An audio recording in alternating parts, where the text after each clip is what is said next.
ఉంది.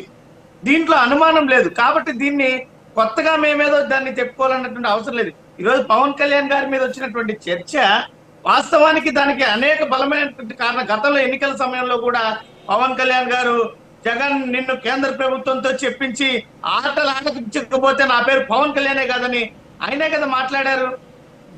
ఇలాంటివి అనేక వాటికి బలం చేకూర్చేటువంటి అవకాశాలు ఉన్నాయి.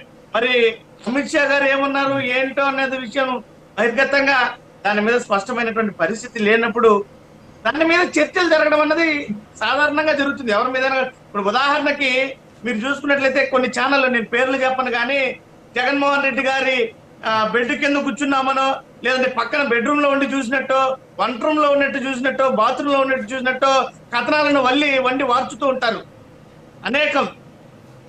ఈ రాజకీయాల్లో ఉన్నప్పుడు వచ్చేటువంటి ఆరోపణల మీద సదరు వ్యక్తులు ఏ రకమైనటువంటి దాంట్లో ఉన్నటువంటి విషయాలను, గతంలో జరిగినటువంటి అనుభవాలను దృష్టిలో పెట్టుకుని దానిని ప్రజలు విశ్వసించేటువంటి పరిస్థితి ఉంటుంది.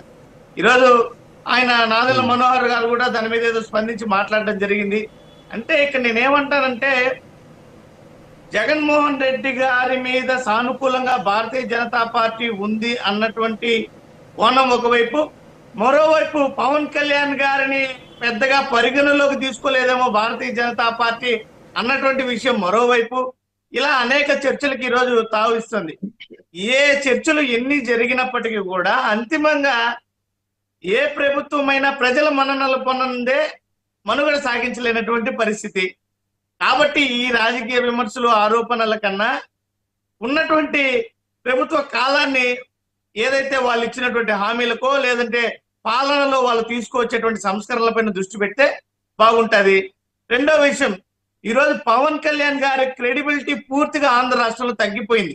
ఈ 2 ఏళ్ల కాలంలోనే మీరు చూసినట్లయితే ఏనాడు కూడా పవన్ కళ్యాణ్ గారు ఎన్నికల ప్రచారంలో చూపించినటువంటి ఉత్సాహత ఈరోజు అధికారంలోకి వచ్చిన తరువాత ఆయన ఏదైతే చంద్రబాబు నాయుడు గారి హామీలకి నేను పూచీదారుణ్ణి అని చెప్పారో, ఈ 2 ఏళ్ల కాలంలో ఆ దిశగా ఒక్కసారైనా పవన్ కళ్యాణ్ గారు ప్రవర్తించారా? 2 ఏళ్లుగా చంద్రబాబు నాయుడు గారు ఇప్పటికీ అనేక పథకాలను అమలు చేయడం లేదు. కనీసం ఒక్క రోజైనా పవన్ కళ్యాణ్ గారు, అయ్యో చంద్రబాబు నాయుడు గారు ఎన్నికల్లో మనం ఇలాంటి హామీలు ఇచ్చాం, మనం అమలు చేయట్లేదు, దాని మీద ఏ రకంగా ముందుకెళ్ళాలి అని ఏ రోజున చర్చలు జరిపారా? ఆయన ఏమో డిప్యూటీ సీఎం అయ్యారు, ఆయన పార్టీ వాళ్ళేమో ఎమ్మెల్యేలు అయ్యారు, కొంతమంది మంత్రులు కూడా అయ్యారు. ఆయన పన్నులు, ఆయన ప్రయోజనాలు ఆయనకు జరుగుతున్నాయి. మరి ఆయన నేను పూచి అన్నటువంటి హామీలకి ఇప్పుడు ఎవరు బాధ్యత వహిస్తారు? ఇలాంటివి చాలా ఉన్నాయి పవన్ కళ్యాణ్ గారి పైన.